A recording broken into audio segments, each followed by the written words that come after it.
I now invite Dr. Debayan Gupta, Assistant Professor, Ashoka University, and Mr. Vikram Bhushan, co-founder, Hypermine Technologies, for conversation on security and self-sovereign identity.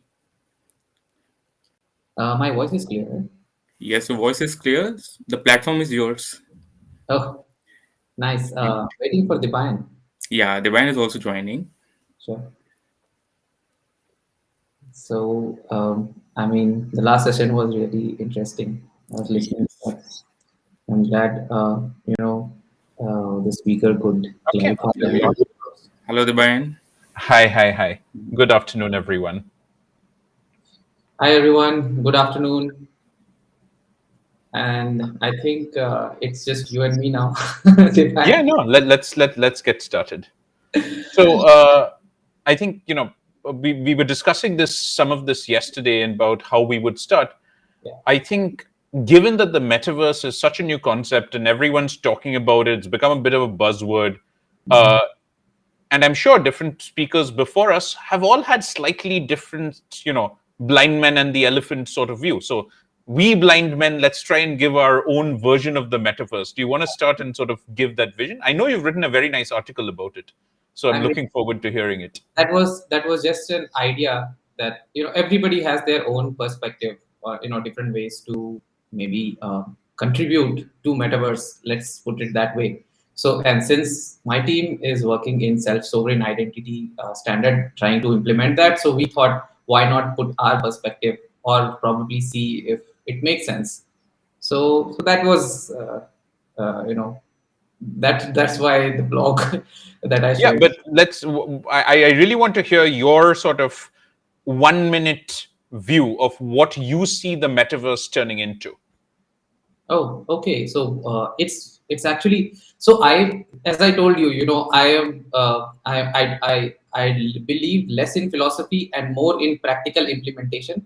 So being said that, and if you go back to how the internet evolved, initial days people were making simple games to test out some actual protocol implementation back in when the internet started, and that's that is where the most of the new code was tested and then slowly got adopted in across the globe as an internet that we use now. So I feel metaverse is in this state, same as all the new technology goes through that. So metaverse is just a building block, probably like it's right now like a game, but it is going to evolve into much more real in terms of how we interact with everyone online. So right, it is trying to replicate how we are in physical world, trying to bring it as near to that. So far, with tools like what we are using currently, like a meeting tools, these are all in 2D space. So we cannot. I can see you. I can probably talk to you. I can hear you. But that's it. Like I don't feel your emotion. And metaverse is trying to bring this emotion part, which is like very important for human being to experience some, when we are talking or interacting with others. So, and but it's in very initial phase. Probably it will start with just one thing. Maybe you can feel some vibration on your phone, or on your watch. So starting with that, or maybe a 3D hologram coming out of as heart when you are talking to your girlfriend. So that's just starting phase of it. So that's how I feel Right, it. right. I see it. That's my one So, minute. when I first heard about it, I was thinking, oh, this is just an interconnection between games. That was my first sort of feeling. Same, That same. okay, you play game one and you earn points in game one, but then that's the buy-in in game one. Now, if I play game two, that's a completely different story. But Correct. perhaps I can now take my identity, my points, everything about me from game one, and Yeah. there's an intermediate world where I come out and then I enter game two. That was my first feeling, that it is an interconnection between these different universes, and therefore the metaverse name. But then, once I started thinking more about it, it's exactly this example you gave about the internet. We end up mixing applications of the thing with the thing itself.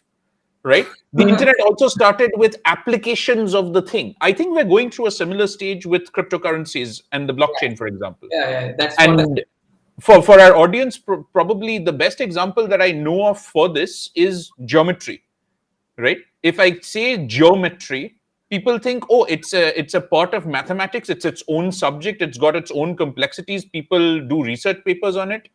Yeah, But geometry, measurement of land, it was used to measure land. It started out in Egypt to measure land so that people could give taxes. It was geometry, yeah. measurement of land for taxation purposes.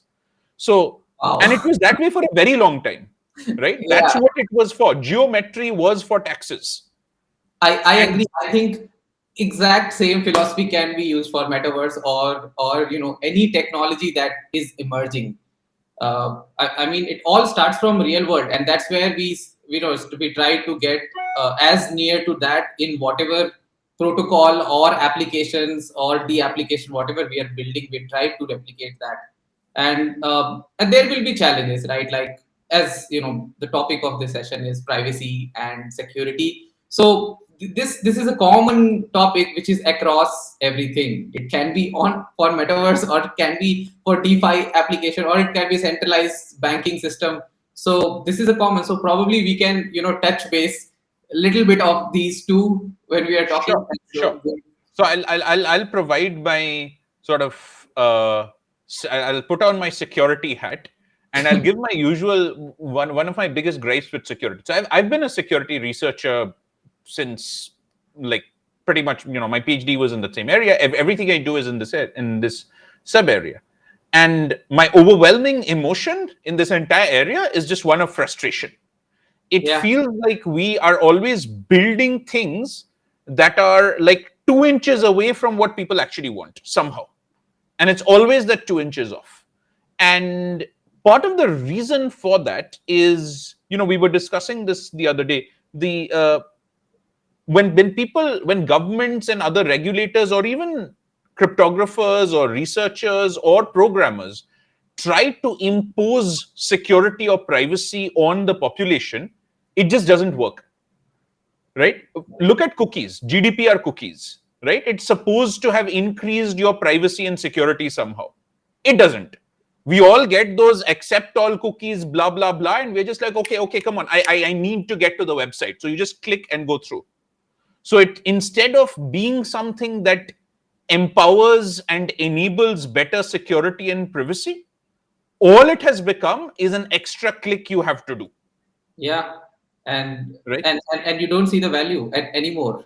It is a total negative. In Negative. every way, it's a total negative, Yeah, right? and All it does is it includes forcibly is this extra click. I'm really happy you give very perfect, very nice example, which is, as a layman for us, we can see that and feel that, how it has been explained in the documents of government or whoever tried to implement that, but what we actually ended up implementing. So, and the problem is it's something which is being accepted massively across the globe, right? And then you are all doing the same, mistake. I feel it's a mistake. So and it's then it's become slowly it starts becoming from there a vulnerability rather than because then human behavior, all these issues will come where people are trying to spoof cookies again, because anyways you are not actually stopping them people from storing data. No, So anytime you're performing an extra task, an extra interaction, that's it. that's another opportunity for a bug to get in, Yeah, right? So exactly. one should always minimize one's attack surface at the end of the day. And with this sort of stuff, another thing that really worries me is that uh, with the metaverse, with blockchain, with all of this decentralized stuff that we are hoping to build, Yeah, uh, it's one thing for the people who know what's going on. It's like if you actually understand what's going on, even at a vague level, that's one thing. But for 99.9% of the population, I don't understand. they are sort of external users. And there, like this cookie thing, as far as I'm concerned, there are two basic issues awareness wise that we need to deal with. One is the whole idea of legal consent just doesn't work, right? Absolutely. When I give you a contract and you sign it, Indian law or international law in general assumes you have read the contract and more or less agree with what it says. This fact is not true, right? If we take a poll right now, I can guarantee like basically 0 people will have read any terms and conditions ever. Yeah. So we are continuously quote unquote signing contracts or saying that we understand things when we don't. So the whole idea of informed consent online is a joke. So we as programmers, we as builders cannot pass that buck. We can't say that, okay, we'll just give everyone the choices and they will select what privacy, what parts of their identity to disclose. No, there needs to be a very solid code of ethics Yeah. that we build into our systems. I think that's really important. And the second part is that awareness thing that I said. Even with something as famous as Bitcoin or Ethereum, I can tell you that the vast majority of people who are investing in this stuff, you talk to them, and not the majority, I've spoken to many people. They don't care and they don't know what this thing is, right? What many think is there's a company called Bitcoin Limited, Incorporated, whatever, sitting somewhere, and they're doing all of this, and they don't care about anything else. What they care about is, I will put in 10 rupees, I will get 12 rupees in 5 days. Yeah. That's the objective. Yeah. The underlying technology, convincing them decentralization, this is better, that's better. They're like, well, in one case, I'm trusting a bank with its legal contracts. And in the other case, I'm trusting you with your weird math. Right? I don't understand the legal contracts. I don't understand the math. What do I care? Can you give me 12 rupees or not? Yeah, I mean, in the end, but every developer actually build code to help others, like who cannot write code, right? So that way, I think if they don't, it's good that some people is not able to understand internally, but if somehow they are getting what they want, but we are making sure the authenticity and whatever we want to represent is actually true, meaning that like the cookie example you said, very simple proof of concept we worked on. Current problem is that every app, so there is one software which stores your personal data, and then there are other applications that wants to access your personal data. So this is how the current application system works, where you are just giving your consent that, hey, you can take all my information from this system to all the other system. So what if the consent is, because like you said, it is just a document. It's not coded on the protocol level that no data can be transferred. Whatever you want to do, but data will never transfer. Example, I'm just giving you that. So the replication of data will not happen, and user will still do consent, but internally our system should be built in a way that the data is never taken from the identity system to all the application. They only have a time-based access for X amount of information, but this doesn't have to come out to the user that he has to click this, click that. It should be transparent. Yeah. Transparent. It has to be coded in the application level, not just a document by government saying that. The government will bring different rules and regulation, but the developers should take a stand of how, and the companies. Developer means here I'm saying all the enterprises who are building products. So they should take a stand on how the right way to do build the internet. So absolutely. One thing, sorry to, I know I am a very pro cryptocurrency guy, but one good thing about the crypto world is that everyone is very pro privacy, even though we tend to still use some of the products, but we are actually making efforts to slowly replicate each of the existing products which are famous in market and which doesn't care about privacy to a more privacy centric. The problem before was that to build product and to bring it to masses, you need enough support, funding, and different aspect. This cryptocurrency, how it changes is basically from the initial days, you are launching your code, not even a product. You're just writing some script and you're launching it, and then you are telling everyone, hey, you want to support me, I will make sure that I work on this specific thing which increases your privacy on the protocol level, but all I need is support from you. And that has, at a smaller scale, that has started evolving. Like now, No, definitely. I think especially with cryptocurrency and sort of blockchain-based technology in general, you can theoretically, David Chaum and so on and so forth, you could build cryptocurrencies out of other mechanisms. yeah. But I also think we're at we have begun to just scratch the surface of what this is capable of. I think it's very new. It'll take us many decades to really figure out where this fits in. And my real worry about a lot of these technologies is sort of going into a winter. That is, we hype it too much and fail, and then the money completely dries up, Oh, right? okay. And I really hope that that doesn't happen, because I think this technology as a whole has many amazing applications which we haven't thought of yet.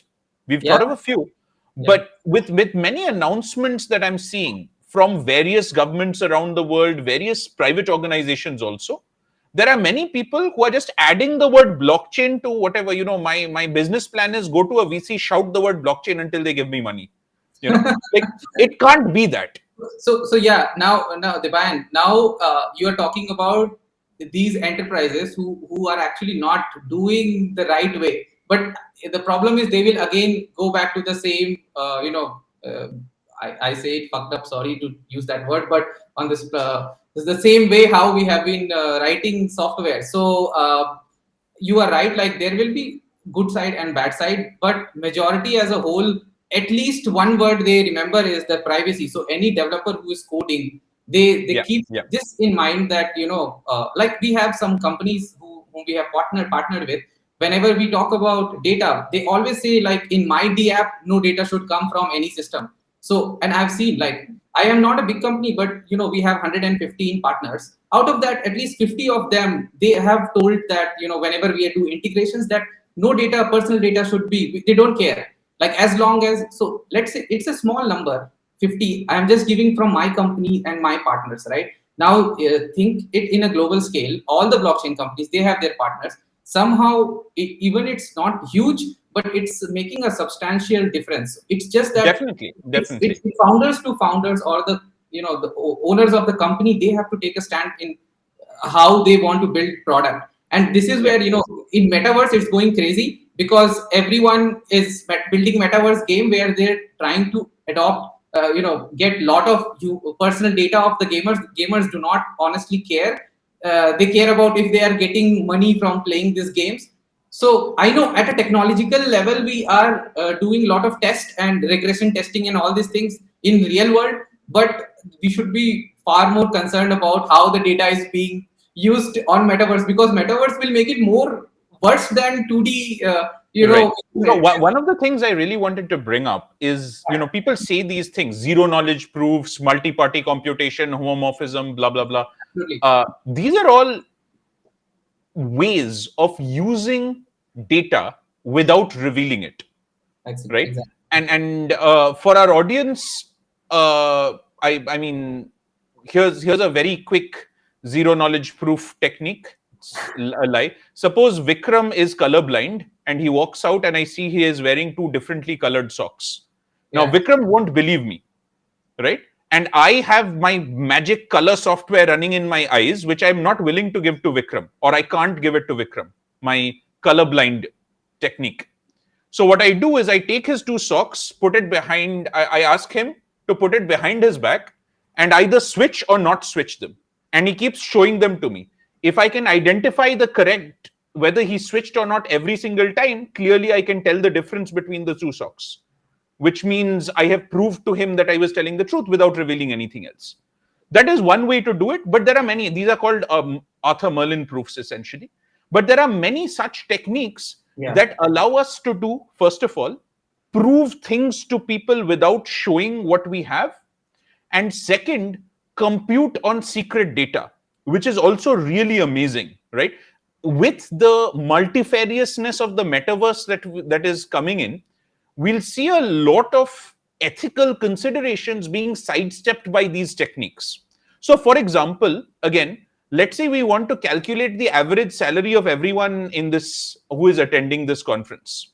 The problem is you're not willing to trust me with your salary. In the past, what people would do is make me sign legal contracts saying I will never ever reveal the salary. But even then, my computer could get hacked and my salary could get revealed, right? So here's one somewhat decentralized way. I take a calculator, I add my salary, I add a random number. I give it to Vikram. Vikram adds his salary, adds a random number. Go around, everyone does the same thing. Second round, we all subtract off the random numbers. You have the sum of everyone's salary, divide, you have the average. Now, this is a very simple child level technique, Yeah. right? But this class of technique, suddenly what it allows us to do in collaboration or coordination with the decentralized nature of blockchains as well, is these classes of techniques suddenly allow us to compute without revealing data to anybody. There's no third party who's signed a legal contract. Even with a legal contract, somebody can get hacked. What this means is you have a mathematical guarantee that they cannot reveal. And what I'm really hoping is a lot of the security issues that people are thinking about in a metaverse, that, okay, you have all of these different people who have different security levels, it's going to be a mess. Well, think about the internet. You have all of these different people with different servers, different hardware, but it works, right? Yeah. But I do want to say this is not easy. There's a reason Mark Zuckerberg has promised $180 billion. I was talking to Vikram the other day. India's budget yearly, like all taxes, that's like 450 billion, including our fiscal deficit, right? So he's promised 180 billion over the next decade. It's Yeah. because this is a big game to play. And I'm really hoping that some combination of Zuckerberg and Microsoft Activision and all of these people are actually able to build something interesting. Because when you put in this much momentum into some object, it's either going to succeed or fail miserably. There's not much middle ground. And if it fails miserably, it's going to have all sorts of other bad effects, because then what's going to happen is a lot of technologies which actually have a lot of potential, they're going to just get called, there's no way this is going to work. So it's a... But I mean, that was a nice summary. Actually, we were supposed to summarize that. Amazing way to say that. But you know what? Like you said, so much amount of money and effort is going to be put for metaverse specifically. But it's very important that they do this, at least try to do this right. I mean, some if they can just learn from other systems, smaller communities and systems which are working, and probably adopt it, I will be like really happy to go back to Facebook again. But right now I'm so scared, and I'm more scared because right now Facebook is only getting some information of myself, which is not which is still not that much, privacy problem. But metaverse talks about getting all my feelings. What the fuck? Like, they are collecting my feelings. Not just that, it's also connecting everything, because right now Zoom has some of your data, Yeah. Google has some of your data, right? Zuddle has some of your data as of today, right? All of these people are collecting data. And now what happens if you connect all of them together? That integration in itself, that combination of all the kinds of data in itself could be a huge problem if this is centralized, if this is controlled by one entity. And of course, entities like Facebook, Meta, and Microsoft, all of these people, they want that money. They want to do it because the more control they have, the more money they can make out of it, right? So it's going to need a huge push from ethical developers, right, to push against that. And I noticed one of the questions as they were coming in that, as your every technology, the people will attack, there will be threat actors, right? What is defending us against the new threat actors that will come? And that's a big worry, because we are scaling like never before, right? If you broke into a bank system 100 years back, you could rob one bank, maybe two. Now, if you break into a bank system, you can rob every branch simultaneously. That scaling effect is important. And we need to have very, very strong protections built in so that when threat actors come in, the attacks cannot scale properly. Yeah, actually, Debayan, adding on to your point, I was just watching a video about a hacker. It was a Vice video. So they asked him, like, why do you hack? He said, I don't hack. it's in internet, all the data is open. I feel internet is free. I can just, like he was saying, that if you don't want me to hack, then protect it. Why it is plain text and everywhere kept across? I am just entering into another server, that's it. Like if you wanted to really protect, then protect. Like, don't put the data in plain. I don't think that most governments will agree with that viewpoint. But I do think No, but we're this at is what the I end want of to our connect. discussion. So No, let's both do a little bit of wrapping up, if oh that's yeah, okay. just last point. Okay, what I wanted to say there is that I wanted to connect that to multi-party computation, ZKP. Technologies like this can actually help you protect your data. You just need to get into the right direction. And it's not like we are back in 80s, that we don't. These have evolved a lot. Like, it is being used up to certain extent. So people should definitely focus. Yeah, So and I that's, guess my wrap up comment is, when we're talking about all of these technologies, self sovereign identity, things, security in the metaverse, or even in the current systems today, right? At the end of the day, good regulation, important. You need to have good developers building good things and a good marketplace. All of that is important. But at the end of the day, the one thing that is the most important foundation of all of this stuff is improved public awareness.